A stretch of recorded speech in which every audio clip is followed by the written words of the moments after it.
여러분, 예배가 무엇이라고 생각하십니까? 미국의 유명한 은혜교회의 목사이시면서 탈보신학교 교수이신, 우리나라에도 꽤 알려진 존 메가더 목사님이라는 분은 예배란 최상의 존재에게 표하는 경의, 최상의 존재에게 표하는 경의라고 말했습니다.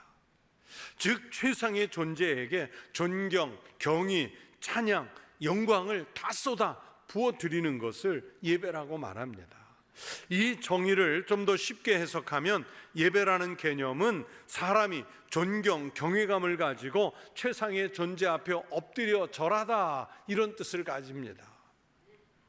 우리는 최상의 존재이신 하나님 앞에 절하며 또 그에게 최상의 그 성품에 합당한 영광을 드리며 존경과 경의의 마음으로 주님 앞에 와서 낮게 엎드리는 것이 바로 경배이며 예배입니다. 그러므로 본질적으로 예배는 드리는 것입니다.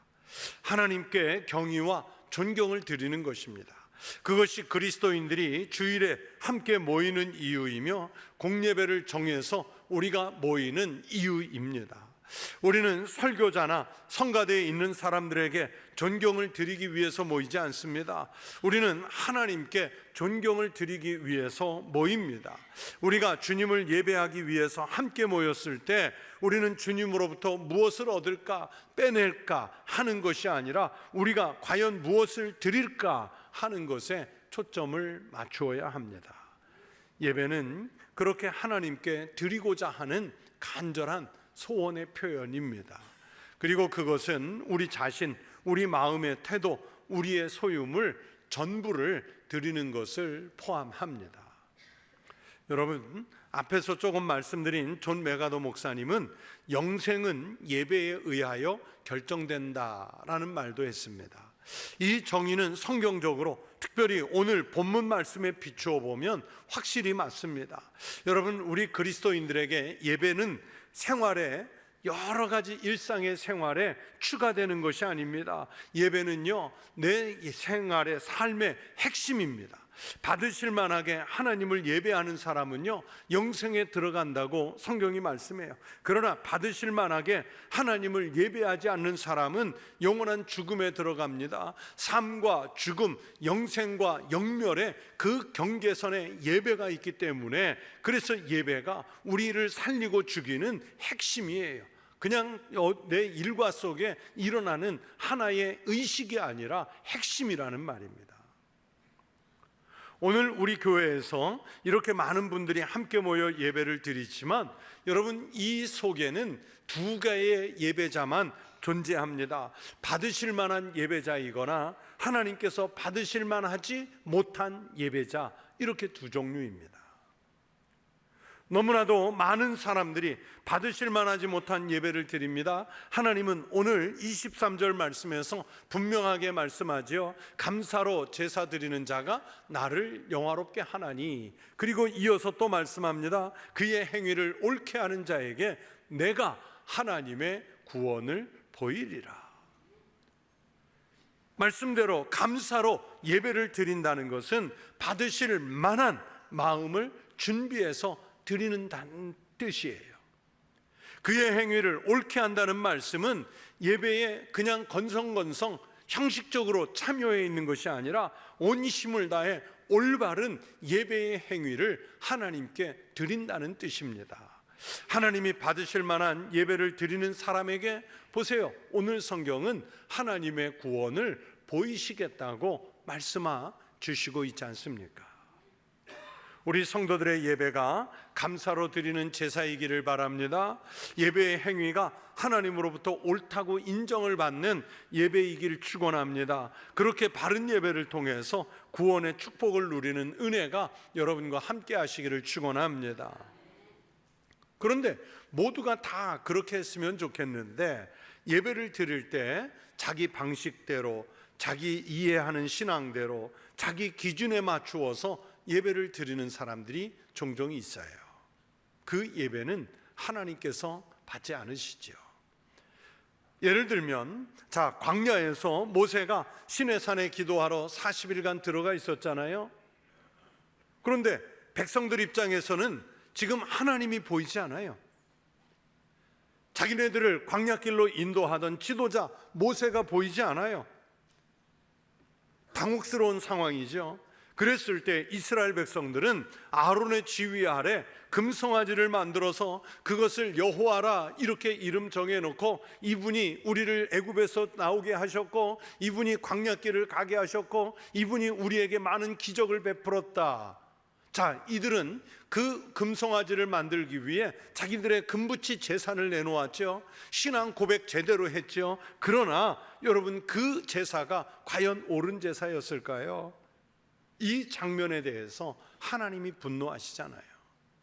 하나님은 받아들일 수 없는 방법으로 그들이 드린 제사나 예배를 받지 않으셨습니다. 하나님을 형상으로, 물질적인 표현이나 우상의 형상으로 그렇게 전락시키는 것을 하나님은 전혀 용납하지 않으셨습니다.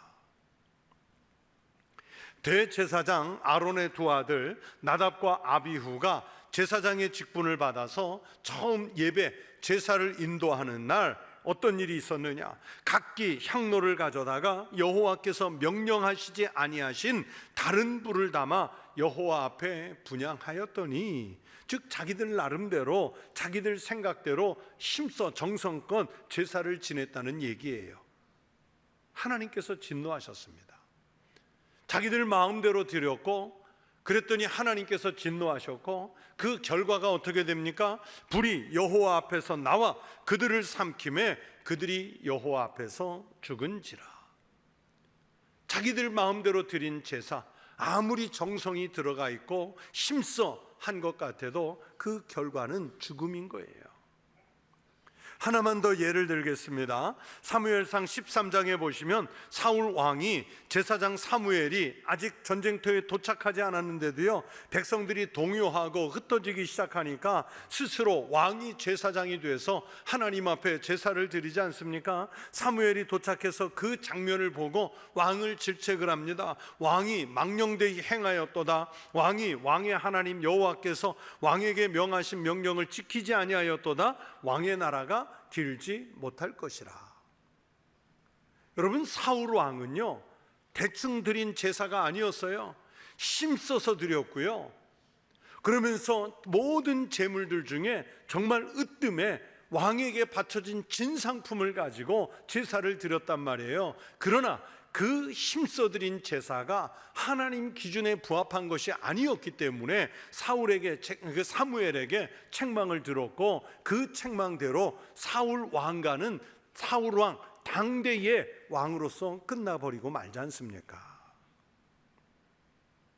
여러분, 하나님은 하나님의 마음에 합한 사람이 드리는 예배만을 받으십니다. 하나님의 말씀에 복종하는 사람이 드리는 예배만을 받으십니다. 우리 성도들의 예배가 하나님의 마음에 맞는 예배이시길 바랍니다. 하나님 말씀에 복종하는 마음으로 드리는 예배를 드려서 하나님께서 내리시는 복을 누리시기를 축원합니다. 경건한 예배, 하나님께 온전한 마음으로 드리는 예배를 위해서, 그래서 여러분에게 몇 가지 당부를 드리려고 합니다. 첫째, 주일 예배를 지키는 일에 전심을 기울이셔야 해요. 물론 세례교인 이상에게는 모든 공적인 예배에 참여할 의무가 있습니다만, 특별히 그 중에서도 주일 성수하는 일에는 온 마음을 다 기울이셔야 돼요. 요즘은 너무나 바쁘게 살다 보니 주일을 잘 지키지 못하는 분들이 꽤 많습니다. 지금까지 목회하면서 보면요, 대부분의 교회들이 세례교인 예배 출석률이 50% 넘기기가 쉽지 않습니다. 심지어 소위 10,000명이 넘어가는 초대형 교회들은요, 20에서 25% 정도만 출석해서 주일 예배를 드려요. 우리 교회도 마찬가지입니다. 우리 교회도 세례교인을 기준으로 할 때 매 주일 약 50% 내외만 예배를 드리고 있습니다. 우리 한국교회 교인을 예전에는 뭐 1200만 명이다 1000만 명이다 했는데 요즘은 좀 냉정하게 평가하면 약 800만 명 정도로 추산을 하는데, 여러분 50%라고 보아도요, 그러면 주일에 예배드리는 우리 한국교회 성도가 400만 명 언저리에 불과하다는 것을 알 수 있습니다. 그건 예배자의 마음이 아닌 것이죠. 하나님 앞에 참 부끄러운 모습입니다. 특별히 코로나 이후에 이제는 예배 출석하는 일에서 마치 자유를 얻은 것처럼 나 자유 얻었네, 너 자유 얻었네, 예배 자유 얻었네 그러면서 그냥 예배 빠지는 것을 너무 쉽게, 너무 안이하게 생각하는 경우들이 많아졌어요. 제가 대전에서 목회할 때 한 젊은 남자 집사님 한 분이 직장에서 부산으로 발령을 받았습니다. 그렇다고 부산에서 계속 근무할 것은 아니고 이분은 한 3년 정도 단위로 이렇게 근무지를 옮겨가면서 발령을 받는 일이기 때문에 가족들이 다 이사를 갈 수 있는 형편이 아니었어요. 그런데 부산으로 발령받고도요, 보니까 매주일 한 주도 거르지 않고 예배 출석을 잘하는 거예요. 보통은 금요일 저녁에 집에 와서 주일을 지내고 월요일 새벽같이 그 부산 직장으로 내려가는 생활을 매주일 하는 거예요. 해외 출장을 가지 않는 한은 늘 그렇게 했습니다. 그런데 한 번은 평소처럼 직장을 마치고 금요일 저녁에 대전 집에 도착을 했는데, 쉬는 토요일 낮에 직장에서 급한 일이 생겨서 토요일 아침 시간에 다시 내려가게 됐어요. 제가 토요일에 어떤 모임에 참석을 그분이 못해서 그 사실을 알고는 저 집사님 내일은 못 오시겠구나 이제 이렇게 생각을 했는데, 다음 날 주일 예배에 또 나타난 거예요. 그래서 예배 끝나고 인사하면서 너무 반가운 마음에 어떻게 된 거냐 하고 물었더니 밤늦게 일 끝내고 새벽같이 올라왔다는 거예요. 올라왔대요. 목사 입장에서는 참 눈물 나도록 감사하죠. 부산을 매주일 거르지 않고 오고 가는 일도 대단한데 그 밤에 그 새벽에 주일을 위해서 다시 올라오는 게 그렇게 쉽지 않았을 텐데 그렇게 왔으니 얼마나 감사하고 또 제가 얼마나 은혜가 되든지요. 지금 우리 교회에도 멀리서 오가면서 출석 잘하는 분들 많이 계세요. 그분들에게 진심으로 감사한 마음이 있습니다. 분명 하나님께서 복을 내려 주실 줄로 믿습니다. 여러분, 할 수만 있으면 본교회에서 주일 지키기를 힘쓰십시오. 그러나 피치 못하게 자기 교회에서 주일 못 지킬 수도 있어요. 그러면 다른 곳에 가서라도 오늘 있는 그 자리에서 하나님 앞에 찾아 나아가 예배하는 일을 꼭 지키십시오. 그리고 기왕이면 지각도 하지 않겠다고 결심할 수 있기를 바랍니다. 하나님은 정성껏 예배를 하는 자를 찾으시는 줄로 믿습니다. 여러분이 바로 그런 예배자이시기를 주의 이름으로 축원합니다. 둘째, 예배 중에 찬송을 부르는 일에 온 정성을 기울이십시오. 예배 순서 중에서 어느 순서 하나 소홀하게 지나갈 수 없지만 특별히 찬송은 우리의 마음을 담아서 올려드리는 마치 예물과도 같은 것이에요.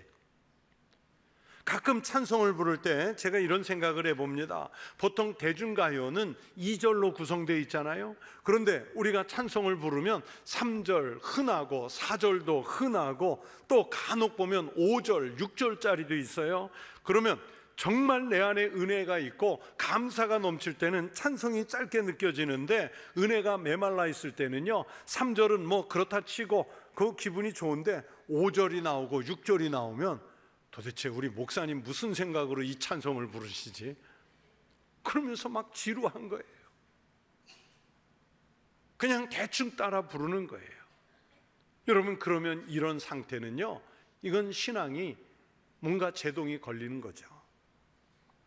영적인 상태가 맑고 건강한 사람은요, 찬송을 부를 때 표가 납니다. 찬송을 정말 신이 나서 부르고, 찬송을 부르다가도 감동이 돼서 눈물이 흐르고, 또 몇 번을 반복해 불러도 지루하지 않아요. 종교개혁자 마틴 루터는 이런 말을 했습니다. 우리 마음이 말씀에 잠기고 우리 입술이 마음껏 찬송할 수 있는 한 결코 종교개혁은 종결되지 않는다. 그러면서 이런 말씀도 했어요. 천국에서는 말씀이 1등, 찬양이 2등이라 그랬어요. 여러분, 모든 찬송에는 은혜가 있습니다.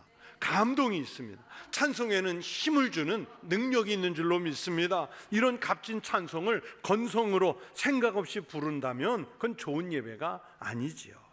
예배 중에 우리가 가장 적극적으로 능동적으로 동참할 수 있는 순서가 바로 찬송이잖아요. 찬송을 은혜롭게 부르도록 기도하시기 바랍니다. 가사를 생각해 가면서 그 은혜를 나도 받도록 마음을 기울이십시오. 찬송을 열심히 부르면 말씀을 듣고 은혜 받는 것 못지않게 그 시간을 통해 큰 은혜를 주실 줄로 믿습니다. 성경이 말씀합니다. 할렐루야, 새 노래로 여호와께 노래하며 성도의 모임 가운데에서 찬양할 지어다. 예배가 살려면 찬송이 살아야 합니다. 살아있는 교회들은 예배가 살아있고, 예배가 살아있다 함은 말씀이 살아있고 찬송이 살아있음을 말합니다. 예배를 드릴 때마다 찬송을 힘써 열심히 잘 부르는 성도들이 되시기를 바랍니다. 셋째는 로얄석에서 예배 드리시기 바랍니다. 제가 이 세 번째 제목 대지를 어떻게 붙일까 고민을 많이 했어요. 어느 목사님은 S석에서 예배드리기 이런 말도 했는데, 가끔 음악회나 뮤지컬 공연을 보기 위해서 갈 때가 있어요. 그리고 가기 전에 미리 이제 컴퓨터로 좌석을 예약을 하게 되는데, 이 공연에는 반드시 좌석의 등급이 나누어지죠. 제일 좋은 자리 R석, 로얄석이라고 그러죠. S석, A석, B석, C석, 또 가끔은 D석 이렇게 있는데 가격 차가 뚜렷하게 나지요. 사람들은요, 좀 비싼 돈을 지불하고서라도 할 수만 있으면 R석이나 S석에 앉고 싶어 하지요.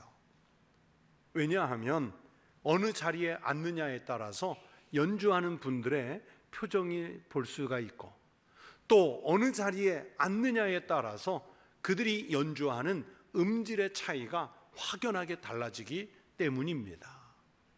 그래서 기왕이면 좀 비싼 돈을 내고라도 좋은 좌석, R석이나 S석 가고 싶어 하는 거죠. 여러분, 그거 아십니까? 우리가 예배를 드리는 이 예배당 좌석에도요, R석이 있고 S석이 있고 A석, B석, C석이 있습니다. 음악이나 공연은 B석에서 C석에서 보고 듣는 한이 있어도요, 예배만큼은 R석이나 S석을 찾아가려고 해야 합니다. 어느 자리에 앉아 있느냐에 따라서 예배의 은혜가 분명히 다릅니다. 옛날 믿음의 선배들이 말하기를요, 금자리, 앞자리는 금자리, 중간자리는 은자리, 그리고 맨 뒷자리는 동자리, 사람 잘 안 보이는 기둥 뒤는 똥자리, 이렇게 말을 했어요. 그 말이 맞아요. 특별한 사정 때문에 할 수 없이 뒷자리에 앉아서 예배를 드릴 수도 있지만, 언제나 뒷자리로만 가려고 하는 것은 예배와 하나님으로부터 마음이 멀어질 수 있어요. 미국의 대부호였던 락커펠러는 그의 어머니로부터 철저한 신앙교육을 받은 것으로 유명하지요. 그런데 그 어머니의 신앙 교훈 가운데 아주 중요한 것이 뭐냐면, 예배는 항상 맨 앞자리에 앉아서 드리라는 가르침이었어요. 그것이 너가 복받는 비결이고 그것이 은혜 받는 비결이라고 가르쳤습니다. 미국 시카고 대학에 안에 가면 그 락펠러가 기부해서 지은 락펠러 그 이름을 딴 예배당이 있습니다. 우리 교회보다 훨씬 큰 예배당인데, 저도 거기서 몇 주 예배를 드려본 적이 있는데요, 락펠러가 앉았던 자리는 맨 앞자리예요. 저도 그 자리에 앉아서 예배 드리고 싶어서 예배 시간보다 30-40분 먼저 가서 앉아 차지했어요. 근데 정말 좋더라고요. 그 자리가 뭐 그분이 앉았던 유명한 사람이 앉았던 자리여서가 아니라 강단에서 바로 보이니까 너무 좋은 거예요. 제 이야기를 해서 죄송한데 뭐 자랑하려고 하는 얘기가 아니라 그냥 하나의 이야기로 겸손하게 받아주시면 감사하겠어요. 제가 신학대학원 다닐 때요, 정말 열심히 공부했습니다. 정말 열심히 공부했어요.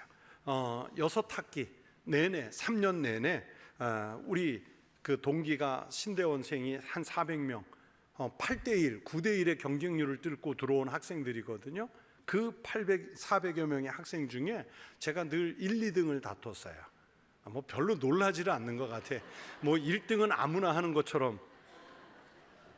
평생 제가 그렇게 공부해보고 또 그렇게 좋은 성적을 받은 적이 평생에 거의 없어요. 그때 말고는. 제가 여러 번 신대원 시험에 뭐 8대1, 9대1이라고 그랬잖아요. 떨어지고 또 재삼수하고 막 그러면서 들어갔기 때문에 들어갔으면 내가 공부를 좀 열심히 해야겠다, 이런 결심을 굳혔었거든요. 근데 해보니까 공부 잘하는 비결이 어렵지 않더라고요. 어떻게 공부를 했는가 하면 수업 시간마다 늘 맨 앞자리를 제가 차지하고 앉았어요. 3년 동안 한 번도 둘째 줄 이하로 앉은 적이 없습니다. 어쩌다가 무슨 일이 있어 조금 수업 늦은 날도요, 잠시 뒤에 앉아 있다가 중간에 휴식 시간이 되면 맨 앞자리에 와서 다시 앉았어요. 교수님이 막 열광하면서 입에서 튀는 침을요, 제가 얼굴로 다 받았다니까요. 그 방법이 공부를 잘하게 했습니다. 매 학기 1등을 한 것은 아니지만 자연스럽게 늘 그 언저리에 머물러 있는 거예요. 사랑하는 성도 여러분, 하나님께서 우리를 구원하시는 목표는 바로 예배입니다. 그래서 오늘 말씀을 보시면 하나님의 사람들을 구속하시는 이유가 그렇게 하나님 앞에 전심으로 나와 예배하는 사람들이 되도록 하기 위해서 부르셨어요. 하나님으로부터 생명을 받았으면 그 반응으로 하나님 앞에 가장 빨리 달려와 가장 은혜로운 자리에서 그렇게 하나님께 감사와 영광을 돌려야 합니다. 결국 예배를 위해서 모든 노력을 기울여야 합니다. 사도 바울이 말씀합니다. 엎드려 하나님께 경배하며 하나님이 참으로 너희 가운데 계신다 전파하리라. 하나님은 예배 중에 가장 크게 임하시는 줄로 믿습니다. 우리 청북교회의 예배가 활력이 넘치고 살아있는 예배이기를 축원합니다. 우리 성도들이 온 마음과 뜻을 다해 힘써 드리는 예배를 통해 하나님께는 영광을 다 올려드리고 하나님께서 우리에게 마음껏 부어 채우시는 복과 은혜를 누리실 수 있기를 주의 이름으로 축원합니다.